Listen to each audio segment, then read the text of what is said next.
ഇതല്ലേ നീ അന്വേഷിച്ചെടുക്കുന്ന ബുക്ക്? അമ്മേ പ്ലീസ്, ഒരൊറ്റ പ്രാവശ്യം താമേ. പ്ലീസ് അമ്മേ, പ്ലീസ് അമ്മേ താമേ. ഇത് വെറും സ്റ്റാമ്പല്ല, മയക്കുമരുന്നെന്ന് അറിഞ്ഞിട്ട് അമ്മ നിനക്ക് തരണല്ലേ? പ്ലീസ് അമ്മേ അതാമേ. തരില്ല. തരാനാ പറഞ്ഞത്.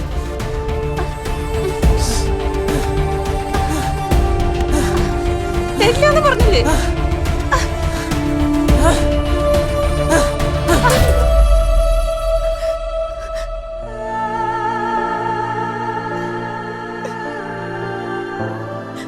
ഹലോ ഹലോ, നിങ്ങൾ എവിടെയാ?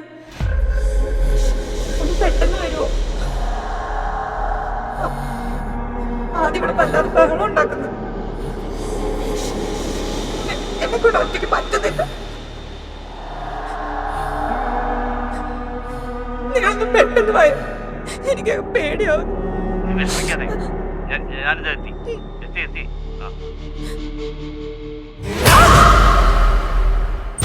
അമ്മേ അമ്മേ അമ്മേ അമ്മേ അമ്മേ അച്ഛാ.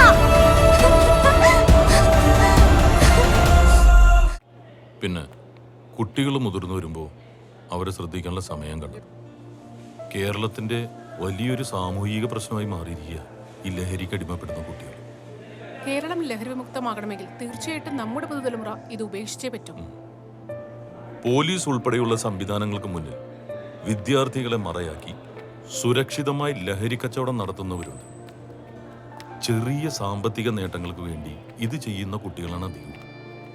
ഒരു പ്രാവശ്യം ഇതിൽ പെട്ടുപോയാൽ ഇതിൽ നിന്നൊരു തിരിച്ചുവരവുണ്ടാവില്ല.